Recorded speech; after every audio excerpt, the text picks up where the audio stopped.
Episode 2। तार का मजमून मेरे लिए बिल्कुल आसान था, लेकिन मैंने एफए का भरम रखने के लिए कुछ देर उस पर गौर किया, फिर अटक अटक कर पढ़ा।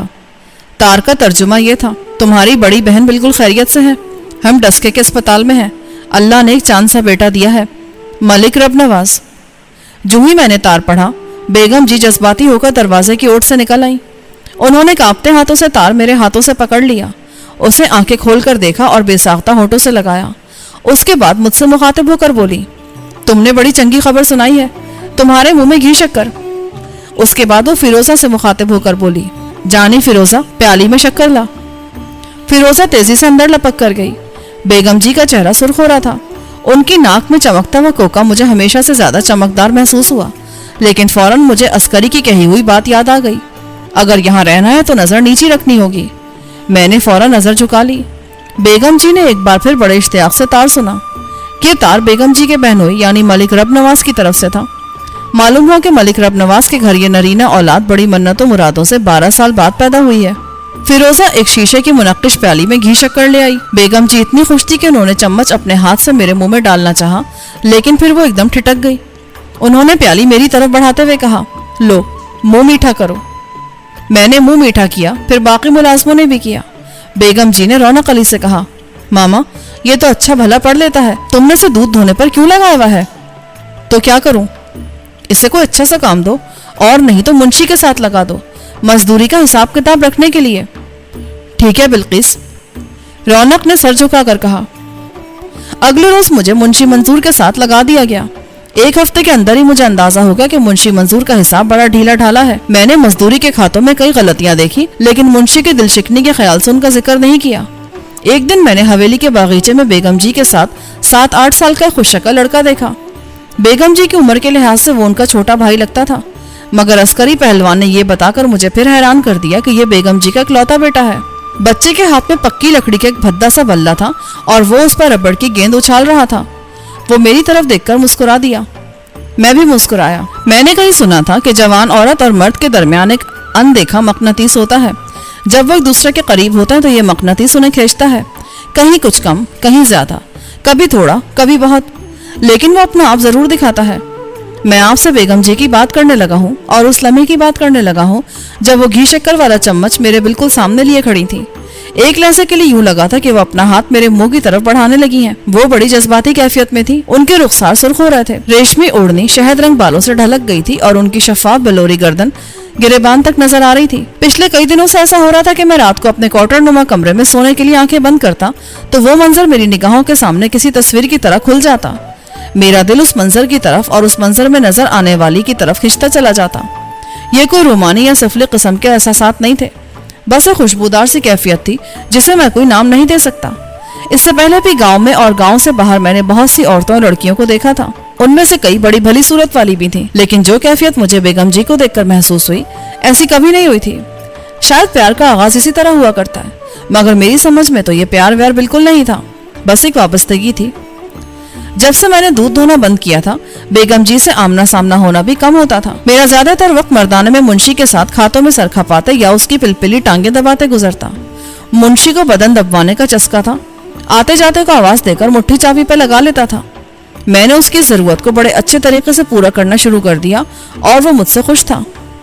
एक दिन तेज ठंडी हवा चल रही थी। शाम के फौरन बाद रौनक अली ने मिट्टी की अंगीठी सुलगवा ली थी और बिस्तर पर लोई ओढ़े बैठा था। अभी उसे बैठे बमुश्किल आधा पौना घंटा ही हुआ था, मगर उसके इर्द गिर्द मूंगफली, चिलगोजे और अखरोट के छिलके देखकर अंदाजा होता था कि शायद 4-5 घंटे से वो यहाँ बैठा है। वो मुझसे काफी बेतकल्लुफ हो चुका था। वो बेगम जी को अपनी भांजी बताता था, मगर मुझे इल्म हो चुका था कि वो उनका दूर पार का रिश्तेदार है और बेगम जी उसे मुरवतन मामा कह देती हैं।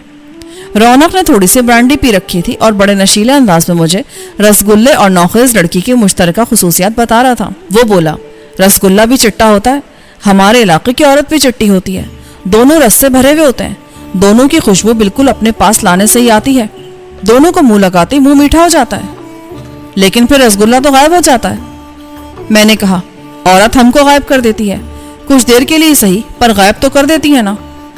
फिर आपने अब तक किसी रसगुल्ले से शादी क्यों नहीं की? मेरा मतलब है किसी औरत से। वो मुस्कुराया, रसगुल्ले से शादी कर लो तो फिर रसगुल्ला ही खाना पड़ता है, जबकि मिठाई के डब्बे में और भी बहुत कुछ होता है। बर्फी, कलाकंद, गुलाब जामुन, जलेबी शलेबी, हर शय का अपना एक वखरा स्वाद होता है। हमारी गुफ्तगू जारी थी कि 7-8 साल हामिद चौकड़ियां भरता हुआ उधर से गुजरा। वो किसी नौकरानी से कोई चीज छीन कर भागा था।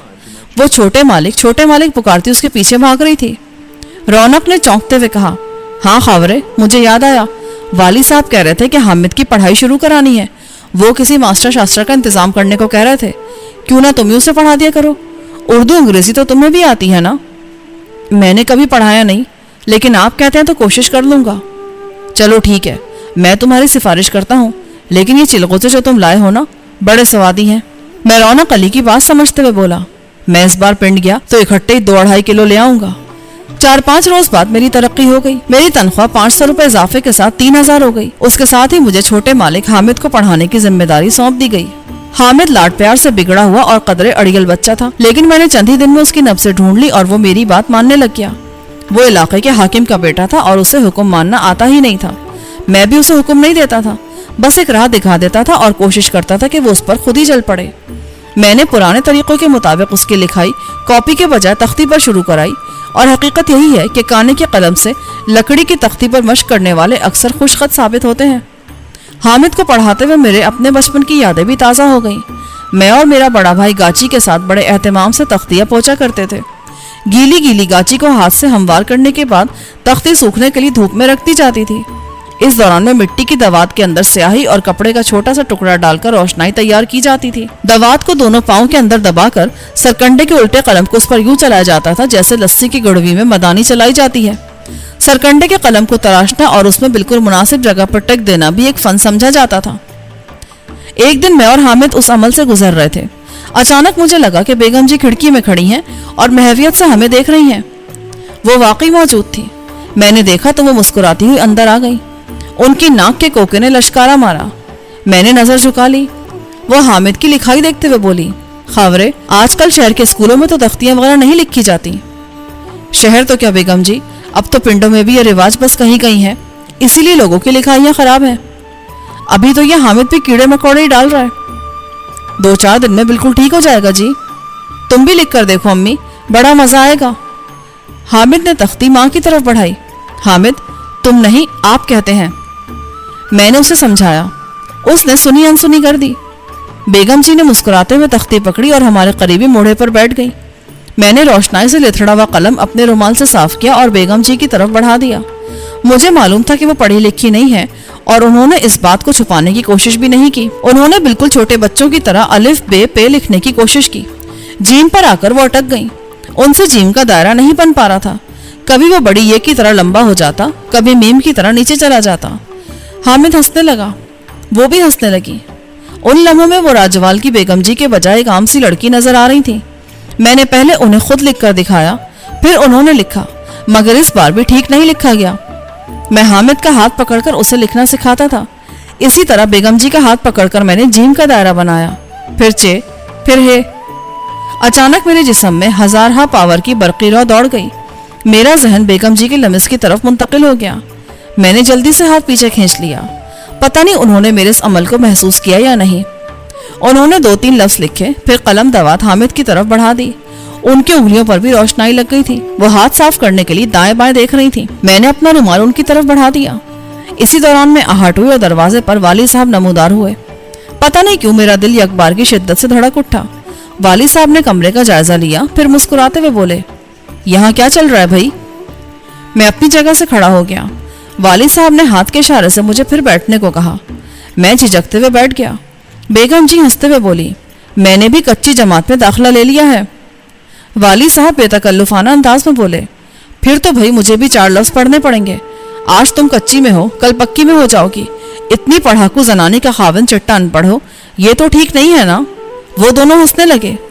हंसते हंसते वाली साहब को अचानक खांसी होने लगी। फिर ये खांसी बढ़ती चली गई। वो सुर्ख चेहरे के साथ मोड़े पर बैठ गए। बेगम जी लपक कर बाहर गई और शीशे के गिलास में पानी ले आई। 2 घूंट पानी पीकर वाली साहब की सांस बहाल हो गई। उन्होंने सर्दियों के साथ ही शुरू हो जाने वाली खांसी का शिकवा किया। मैं कुछ देर झिझकता रहा, फिर मुअद्दिब लहजे में बोला, वाली साहब, किसी डॉक्टर को दिखाया है? वो बोले, डॉक्टरों को मारो गोली, उनकी दवाएं तो बंदे को अंदर से साड़ देती हैं। हमारा अपना हकीम है यहाँ, अच्छी दवा देता है, पर इस बार पता नहीं क्यों उसकी दवा भी काम नहीं कर रही। बेगम जी बोली, आपसे कहा भी था कि नकोवाल से मौलवी बशारत को बुला लें, वो भी अच्छी दवा देता है। मैंने कहा, वाली जी हमारे पिंड के पास एक सन्यासी का डेरा है, बाबा ईसा कहते हैं उसे, बड़ी थोड़ी सी दवा देता है पर बीमारी को जड़ से निकाल देती है। अगर आपका हुक्म हो तो मैं आपकी तबीयत बताकर वहां से दवा ले आऊं। थोड़ी सी पसोपेश के बाद वाली साहब ने रजामंदी जाहिर कर दी। वो शायद 2 मिनट के लिए कमरे में आए थे, मगर जब बीमारियों और उनके इलाजों का जिक्र शुरू हुआ तो वो आधा पौन घंटे तक वहीं मौजूद रहे। रिवायती वडेरों और जमींदारों की निस्बत वो मुख्तलिफ मिजाज के मालिक थे। गालिबन उम्र गुजरने के साथ साथ एक खास किस्म का धीमापन भी उनके अंदर आ गया था। अगले रोज मैं सुबह सवेरे घोड़ी पर जिन डालकर निकल गया। दोपहर को माँ के हाथ की पक्की हुई रोटी आलू पालक के साथ खाई, बादामों वाले गुड़ के चावल खाए, ऊपर से चाटी की मजेदार लस्सी नमक और काली मिर्च डालकर पी। उसके बाद आरफा के साथ थोड़ी सी धींगा मुश्ती करने के बाद वापस जाने के लिए तैयार हो गया। बेबे ने सीने पर हाथ रखा, हाय मैं मर गई, घोड़ी पर इतना लंबा पेंडा करके आया है और अभी फिर वापस जा रहा है। मैं नहीं जाने दूंगी, आज की रात आराम कर। क्या करूं बेबे, नौकरी ऐसी है, और आपको तो पता है नौकरी क्या और नखरा क्या। नहीं नहीं, हमें नहीं चाहिए ऐसी नादिर शाही नौकरी। बेबे को बामुश्किल मनाकर मैं वापस रवाना हुआ। मैंने सबसे पहले बाबे ईसे को ढूंढा। वो अपने ठिकाने पर कम ही बैठता था, बस बेले में और वीरान रखों में घूमता रहता था। उसकी निगाह भी अब इतनी तेज नहीं रही थी। मैंने उसे चंद पुड़ियां दवाई के लिए, नजराने में उसे 10 रुपए दिए। उसके बाद रौनक के लिए पूरे 2.5 सेर चिलगोजे कस्बे के बाजार से खरीदे। हामिद के लिए रबड़ की एक रंगदार गेंद ली और सख्त ठंड में घोड़ी दौड़ाता करीबन 3 घंटे में वापस जागीर पहुंच गया। दवाई वाली साहब तक पहुंच गई। मुझे शिद्दत से दवाई के नतीजे का इंतजार था। तीसरे रोज जब मैं इखलाकन मुंशी साहब की टांगे दबाने में मसरूफ था, फिरोजा ने आकर बताया कि वाली साहब ने बुलाया है। मैं धड़कते दिल के साथ मर्दाने की बैठक में जा पहुंचा। वाली साहब कंधों पर गरम शाल डाले रंगदार कुर्सी पर बैठे थे। उनका चहीता देवहकल कुत्ता हीरा कुर्सी के साथ लगा बैठा था। उसके नोकीले दांत और सुर्ख लंबी जुबान देखने वाले के दिल में हैबत पैदा करते थे। मैंने दिल ही दिल में जलतू जलालतू का विर्द किया। मुझे पता था कि बज़ाहिर धीमे नजर आने के बावजूद वाली साहब कभी कभी सख्त तैश में भी आ जाते हैं। बहरहाल खैरियत गुजरी। वाली साहब बोले, भाई तुम्हारी दवाई ने काम दिखाया है, खांसी ठीक हो गई है, रेशा भी कम है, 3 दिन की पुड़ियां भी हैं। मेरा ख्याल है जी कि और की जरूरत नहीं पड़ेगी। मैंने खड़े खड़े जवाब दिया। उन्होंने मुझे घोड़े पर बैठने का इशारा किया। हकीमों, सन्यासियों, जोगियों और उनके इलाज के तरीकों की बातें करने लगे। ये बातें शुरू हुई तो लंबी होती चली गईं।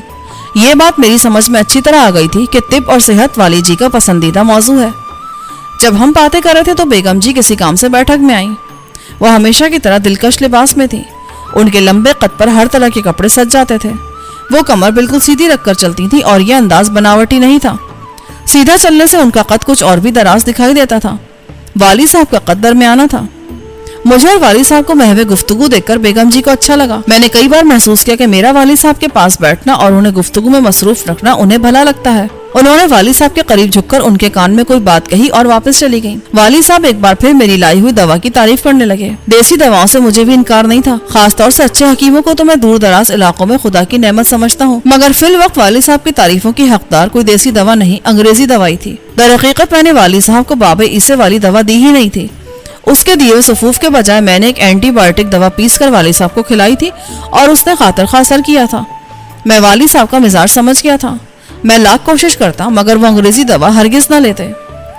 चंद दिन बाद वाली साहब को सरदर्द की शिकायत हुई तो मैंने फिर सन्यासी बाबा की पुड़िया के नाम पर उन्हें अंग्रेजी दवा खिलाई और शाबाश ली। दवा के अलावा वो मेरे छोटे मोटे तिब्बी मशवरों को भी कदर की नजर से देखने लगे थे। दूसरे तीसरे रोज ही सही मगर 15-20 मिनट के लिए वाली जी से मेरी मुलाकात जरूर हो जाती थी। हवेली में चाचा अस्करी को अहम हैसियत हासिल थी। वो एक तरह से यहाँ का मीरे शिकार होने के साथ साथ सरदार मुहाफिज भी था। उसके लाख बुरा मानने के बावजूद मैं उसे चाचा अस्करी ही कहता था। चाचा अस्करी परले दर्जे का खुशामद पसंद था। वो करीबन 2 कम 50 साल का था, मगर उसकी ख्वाहिश थी कि उसे 30 से ज्यादा का ना समझा जाए। मैंने उसे 25 का समझना शुरू कर दिया था और मौका महल के मुताबिक उसके कसरती जिस्म और उसकी जीदारी की तारीफ भी करता रहता था। मुंशी मंजूर की तरह चाचा अस्करी भी मुझसे खुश था और मेरे मजबूत जिस्म के पेश नजर मुझे कभी नेडो और कभी हीरो का खिताब देता था। मैं आपको अपनी दिली कैफियत के बारे में जो कहूँगा सच कहूँगा। मुझे नहीं मालूम मेरी इन बातों में आपके लिए कोई दिलचस्पी होगी या नहीं, मगर जो हकीकत हाल है वो मैं बयान कर रहा हूँ। میں نہ چاہنے کے باوجود بیگم جی میں دلچسپی محسوس کر رہا تھا. کوئی چیز تھی جو مجھے اندر سے بیگم جی کی طرف کھینچتی تھی. میں انہیں دیکھنا چاہتا تھا اور ان سے قریب ہونا چاہتا تھا. میں جانتا تھا کہ یہ سب کچھ بالکل ناممکن اور ازحد خطرناک ہے، مگر میرے دل کے اندر مسلسل چلنے والے معاملے پر مجھے اختیار نہیں تھا. جتنی دفعہ ان سے ملاقات ہوتی تھی میرے اندر موجود جذبہ شدت پکڑتا تھا. میں کوئی گانا سنتا تو دھیان بیگم جی کی طرف چلا جاتا، کوئی کتاب پڑھتا تو ان کی تصویر نگاہوں کے سامنے آ جاتی. گاؤں کے اندر ہونے والی شادی کی ایک تقریب میں بیگم جی کو شاندار لباس اور ہلکی سی لپسٹک کے ساتھ دیکھا تو کئی دن ان کی شکل نگاہوں میں گھومتی رہی. وہ بہت زیادہ خوبصورت تو نہیں تھی، لیکن ان کے اندر کچھ تھا، کچھ بہت پیارا، بہت خوشبودار اور پاکیزہ، جیسے صبح سویرے ہری ہری فصل پر پڑی ہوئی اوس یا کنویں کے اول سے کھال کی طرف جاتا ہوا چمکیلا پانی. کئی بار ایسا بھی ہوتا کہ کئی دن ان سے سامنا نہ ہو پاتا.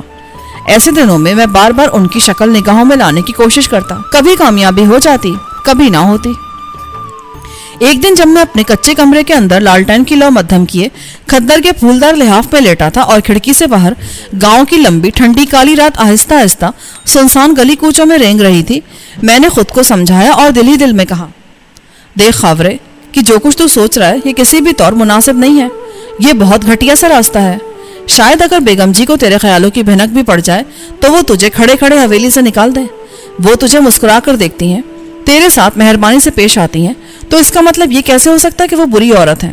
اور پھر والی جی کے بارے میں سوچ، انہوں نے تجھ پر اعتماد کر رکھا ہے، تجھے گھر میں آنے جانے کا راستہ دیا ہوا ہے. تیری حیثیت ان کی جوتیوں میں بیٹھنے کی ہے، لیکن وہ تجھے اپنے برابر بیٹھنے کی عزت دیتے ہیں. تجھے شرم کرنی چاہیے، ڈوب مرنا چاہیے. میں پسینے میں نہا گیا. میں نے سوچا مجھے اس معاملے کو یہیں ختم کر دینا چاہیے. ابھی پوری زندگی پڑی ہے محبت کرنے کے لیے، چاہے جانے اور چاہنے کے مواقع اور بھی ملیں گے. پھر وہ محاورہ بھی ذہن میں آیا کہ 8 گھر تو ٹائن بھی چھوڑ دیتی ہے. یعنی میں جس گھر کا نمک کھا رہا تھا اسی میں سین لگانے کی سوچ رہا تھا. میں نے خود کو بہت برا بھلا کہا، مگر ایک خیال بدستور ذہن میں جڑ پکڑے ہوا تھا، اور وہ یہ کہ کچھ بھی ہے یہ معاملہ کچھ نہ کچھ آگے بڑھے گا ضرور. 2 مہینے بعد، 6 مہینے بعد، یا پھر سال 2 سال بعد، مگر اس معاملے کو آگے بڑھنا ہے. میں آنکھیں بند کر کے سوچنے لگا کہ میرے اس خیال کی وجہ کیا ہے. کیا بیگم جی کے رویے میں کوئی ایسی بات ہے جو مجھے بظاہر نظر نہیں آ رہی لیکن میرے حوصلے کو بڑھا رہی ہے؟ جواب تقریباً نفی میں تھا. میں بہت دیر تک اپنے آپ میں الجھتا رہا. پھر میں نے اپنے کردار اور اپنے رویے کے اچھے برے پہلوؤں پر غور کیا. میرے دل میں خواہش جاگی کہ اپنے آپ کو میں بہتر کروں. کس لیے؟ اس جذبے کے لیے جو میں اپنے اندر بیگم جی کے لیے محسوس کرتا ہوں. اس دن وہیں بیٹھے بیٹھے میں نے اپنے ساتھ کچھ عہد کیے. پہلا عہد شراب کے حوالے سے تھا.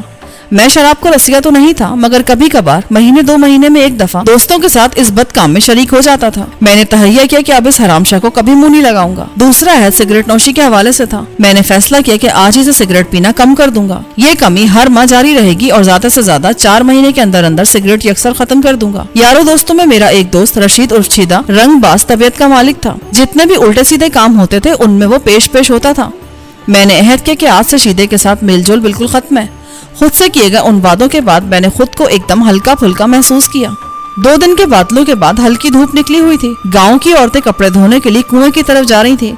بارش میں مویشیوں کے لیے چارے کا انتظام بہت مشکل ہوتا ہے، اسی لیے جب بارش کے بعد دھوپ نکلتی ہے تو مویشیوں کے ساتھ ساتھ چرواہے بھی نہال ہو جاتے ہیں. بھینسوں کی ایک طویل قطار گھنٹیاں بجاتی کھلے میدان کی طرف روا تھی. 2 دن سے گھروں میں دبکی ہوئی مرغیاں اور بکریاں ادھر ادھر گھوم رہی تھیں. میں بھی کھیس کی بکل مارے تیز تیز چلتا فدا محمد کے بیلے کی طرف جا رہا تھا. وہاں گنے کے رس سے گڑ بنایا جا رہا تھا. گڑ نہ بھی ملتا مگر تاپنے کو آگ تو مل ہی جاتی تھی. مگر ابھی میں حویلی سے نکلا بھی نہیں تھا کہ ملازمت تاجو کو دیکھا. وہ بڑے سائز کی گول چنگیر کو لال رومال سے ڈھانپے زنان خانے سے نکلی اور رونق علی کے کمرے کی طرف بڑھ گئی. چاچا عسکری نے مجھے آنکھ ماری. اوے ہیرو، لگتا ہے چنگا چوکھا ہے، جا تو بھی دیسی گھی سے ذرا گلا تر کر لے. مجھے واقعی بھوک محسوس ہو رہی تھی. میں تاجو کے پیچھے ہی پیچھے رونق کے کمرے میں پہنچ گیا. انداز ایسا ہی تھا جیسے اتفاقاً آ گیا ہوں. چاچے کا اندازہ 100% درست تھا. کھانے میں دیگر اشیاء کے علاوہ گرما گرم حلوہ بھی موجود تھا. میں نے نوٹ کیا کہ رونق کچھ اداس ہے. اس نے جواں سال تاجو کو واپس جاتے ہوئے بھی غور سے نہیں دیکھا تھا. آجا آجا خاورے، 2-4 برکیاں تو بھی لے لے. میں تو پہلے سے اس کے اشارے کا منتظر تھا. دوپہر کے اس کھانے میں دیسی گھی سے چپڑی ہوئی تندور کی روٹیاں تھیں، دیسی گھی کا سالن، گھر کا چاول جس میں ہری مرچوں اور نیمبو کے ساتھ کچے آم کی پھاڑیاں بھی تھیں، اور سب سے بڑھ کر ہانڈی میں دیر تک پکے ہوئے سرخی مائل دودھ کا 1 فٹ لمبا گلاس جس پر تہ در تہ ملائی چڑھی ہوئی تھی. اس کو کاڑنی کا دودھ کہا جاتا ہے. اس کی لذت کچھ پینے والے ہی جانتے ہیں. बहरहाल ये था रौनक अली का परहेजी खाना। बकौल उसके पिछले चंद महीनों से उसकी नफ्स कनपटियों में ठकाठक चलती थी और जरा तेज चलने से आंखों के सामने नामाकूल जाले से आ जाते थे। मैंने खाने में रौनक अली का साथ देना शुरू किया। उसकी रफ्तार खासी कम थी। जल्दी वो पीछे हटकर बैठ गया। क्या बात है रौनक भाई, कुछ बुझे बुझे लगते हैं आप। ओ नहीं यार, ऐसी तो कोई गल नहीं है, शायद कल के लिए भूख संभाल कर रख रहे हैं, मैंने कहा। एक दिन बाद रौनक अली के मकामी यार चौधरी नादिर के 5 साल के बेटे के खतने थे। इस मौके पर खाने पीने और गाने बजाने का इंतजाम किया गया था। रौनक ने बेजारी से नफी में सर हिलाया। ओ नहीं भाई, वो प्रोग्राम भी कैंसिल कर दिया है। क्यों? खावरे, जब दिल परेशान हो तो फिर इस तरह की रौनक शौनक चंगी नहीं लगती। ओहो, क्या परेशानी है रौनक भाई? वो कुछ देर छुपाने की कोशिश करता रहा, फिर बोला, कभी कभी लगता है कि वाली साहब अब बुढ़े हो गए हैं, उनके सोचने सोचने में वक्त गुजर जाता है। वो कहते हैं ना कि वक्त पर एक टांका 100 टाकों से बचा लेता है। कि झगड़े भी ऐसे ही होते हैं, अगर वक्त पर इनका सद्भाव ना किया जाए ना तो बाद में मुसीबत वड्डी हो जाती है। रौनक भाई, कहीं आप उसी झगड़े की बात तो नहीं करे जो हमारे पिंड के पास? हाँ, वही बखेड़ा है यार। आपने तो कहा था कि उन दोनों बंदों के खिलाफ वाली जी पक्की रपट करवा रहे हैं। अब वो 1.5 साल बाहर नहीं आएंगे। बस नहीं करवाई ना कोई रपट शपट, सोच में पड़ गए, वेला गुजर गया, अब उनका हौसला और बढ़ गया है। पर रपट क्यों ना कराई? रौनक ने दाएं बाएं देखा, फिर धीमी आवाज में बोला, जब बंदे ने लड़ना नहीं होता ना, फिर ना लड़ने के बहाने ढूंढता है। वो कोई भी निक्का मोटा बहाना मिल जाए वो हथियार खोलकर बैठ जाता है। आजकल अपने वाली जी का भी यही हाल है। वो 2 बंदे जो मेरे मत्थे लगे थे ना, लियाकत काले के पालतू कुत्ते हैं। लियाकत काले को जानते हो तुम? नहीं, नवा बदमाश है, 8-10 महीने पहले जेल से छूटा है, पुलिस वालों में उठता बैठता है। सुना उसका कोई मामा चाचा MPA है। वाली जी उसे मुंह नहीं लगाना चाहते, पर वो टूटे छत्तर की तरह बढ़ता ही चला जा रहा है। आसपास के जमींदारों को पहले आपस में लड़ाता है, फिर उनसे भत्ता शत्ता लेता है। पर कुत्ते के बच्चे ने जो कुछ करना है अपने इलाके में करता रहे, हमारे लोगों को तो तंग ना करे ना। अब क्या किया उसने? जवाब में रौनक ने जो कुछ बताया उसका लुब्बे लुबाब ये था। 2.5-3 महीने पहले हमारे पिंड के पास रौनक पर जिन 2 कंटुट्टों ने हमला किया था वो लियाकत काले ही के साथी थे। बाद में लियाकत काले ने वाली जी के पास एक बंदा भेजकर वाली जी का गुस्सा ठंडा कर दिया और उन्होंने कंटुट्टों के खिलाफ रिपोर्ट दर्ज कराने का इरादा तर्क कर दिया। अब लियाकत ने फिर काम दिखाना शुरू कर दिया था। उसने अपने रिहायशी गांव किलावाला के अंदर से गुजरने वाला रास्ता जागीर के लोगों के लिए बंद कर दिया था। अब जागीर या आसपास के जिन देहातियों को नहर या नहर से आगे पक्की सड़क की तरफ जाना होता था, उन्हें 2.5-3 मील का चक्कर लगाना पड़ता था। ये सरासर ज्यादती थी, मगर अभी तक उसके खिलाफ किसी ने आवाज नहीं उठाई थी। कल राजवाल ही के कुछ बारातियों ने ट्रैक्टर ट्रॉली पर सवार होकर किलावाला के अंदर से गुजरना चाहा। उन्हें बड़ी जल्दी थी, मगर लियाकत काले के कारिंदों ने उनकी एक न सुनी। दूल्हे के भाई ने जरा ऊंचे लहजे में बात की तो लियाकत काले के गुंडों ने उसको मारना शुरू कर दिया। उसके कपड़े फाड़कर उसे औरतों के सामने ही नंगा कर दिया। उसके अलावा भी 2-3 बारातियों को जूते मारे और उनसे लकीरें निकलवाईं। ये सारी बात सुनने और समझने के बाद मैंने रौनक अली को पेशकश की कि मैं इस मामले को देखता हूँ और खुद जाकर लियाकत से बात करता हूँ। इससे क्या होना है खावरे, झगड़ा ही बढ़ना है। झगड़ा तो अब भी बढ़ रहा है, हो सकता है मामला सुधर जाए। बातचीत करने से कम ये तो पता चलेगा कि वो हरामी कहता क्या है। ऐसे लोगों से गल बात का कोई फायदा शायदा नहीं होता खावरे, ये सिर्फ मारकुटाई की जुबान समझते हैं। चले कोई गल नहीं, वो मारकुटाई की तरफ आएगा तो हमने भी कोई चूड़ियां नहीं पहनी हुई, पर वाली जी इस बात की इजाजत नहीं देंगे, हम उनसे इजाजत लेंगे ही नहीं, मैंने धीमी आवाज में कहा। ओ क्या मतलब? रौनक चौंक कर बोला, देखो रौनक भाई, ऐसा करते हैं, मैं इस मामले को अपने तौर पर देखता हूँ। मैं काले से मिलता हूँ, अगर मसला गलबात से हल ना हुआ तो क्या होगा? झगड़ा ही होगा ना, और एक अनोखी बात तो है नहीं। हो सकता है झगड़े में लियाकत को मैं बेबे याद करा दूं उसकी, और अगर उसने तुझे तेरी बेबे याद करा दी तो भी तुम्हारी या वाली जी की सेहत पर कोई असर नहीं पड़ेगा, ये मेरी जाती बेइज्जती होगी। हाँ, अगर लियाकत को बेबे याद आई तो फिर आप लोग सामने आ जाना। एक बात आपको भी अच्छी तरह पता होगी, मार खाने वाले गुंडे का साथ कोई कम ही देता है। हमारे सामने दूध पत्ती की प्यालियां रखी थी, हम चुस्कियां लेते रहे और उस मामले के मुख्तलिफ पहलुओं पर गौर करते रहे। आखिर एक प्रोग्राम तय हो गया।